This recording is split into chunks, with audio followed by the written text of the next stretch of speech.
না না কিছু বলবো না, কি ভয় পায় কেন? অ্যাওয়ার্ডে ভূষিত হতে যাচ্ছেন। Thank you so much for this award and আমি মনে করি, আমি সবসময় বলি যে একটা ভালো কাজ হয় ডেফিনেটলি ফর দ্য টিম, মানে টিম ছাড়া আসলে একটা ভালো কাজ করা পসিবল হয় না। সো আমি বলবো ইটস টিম ওয়ার্ক অ্যান্ড আমি সবসময় আমার অ্যাওয়ার্ড আসলে অডিয়েন্সকে মানে ডেডিকেট করি, বাট দিস টাইম আমি আমার টিমকে ডেডিকেট করছি বিকজ এই টিম এই কাজটিতে অনেক কষ্ট করেছে। So thank you so much, thank you for this. Thank you, অভিনন্দন তানজিন তিশা। অনেক অনেক একটু দাঁড়াতে হবে তানজিন তিশাকে, একটু দাঁড়াই। কারণ কি, না না কিছু বলবো না, কি ভয় পায় কেন?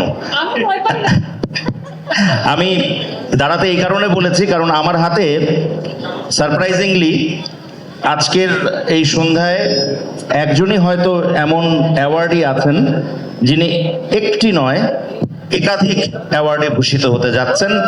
Tanjin Tisha, best actress OTT Ghumpori. বাহ, ঘুমপড়ি বেস্ট অ্যাক্ট্রেস ওটিটি। একজন অভিনয় শিল্পীর জন্য এটা কতটা সম্মানের যে একই মঞ্চে তিনি তার দুটি কাজের জন্য সম্মানিত হচ্ছেন।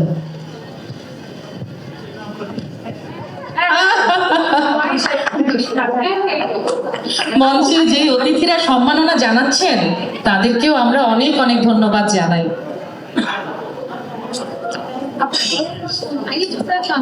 অবশ্যই।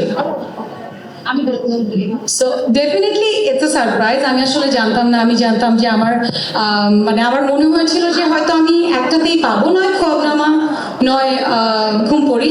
সো আমার ঘুমপড়ির টিমকেও আমি আসলে অনেক অনেক ধন্যবাদ জানাবো বিকজ ঘুমপড়ি এটা মানে এটাও আমার একটা স্মরণীয় একটা কাজ হয়ে থাকবে। So thank you so much, thank you organiser যারা আছেন এত সুন্দর করে আসলে আমাকে এত বড় একটা সারপ্রাইজ দিয়েছেন। So thank you so much, thank you.